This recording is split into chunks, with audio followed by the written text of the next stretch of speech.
Here's a beautiful example of a slice of Kuwait Boulder Opal nut. Rules in millimetres, the material's been wetted.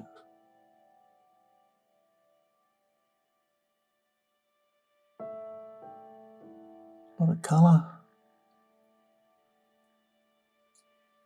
through here.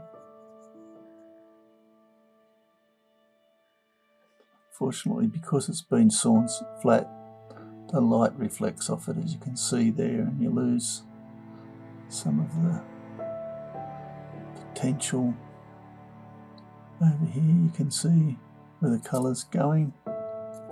It's the kernel of the nut. This is the back. Still got nice colours through it.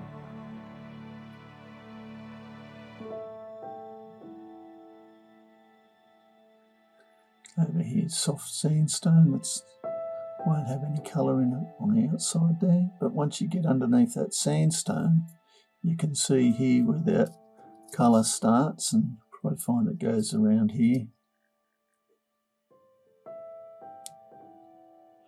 Anyway, I hope you've enjoyed looking at that, and somebody will get the enjoyment of cutting it into pieces, or maybe just polishing it, having it as a specimen.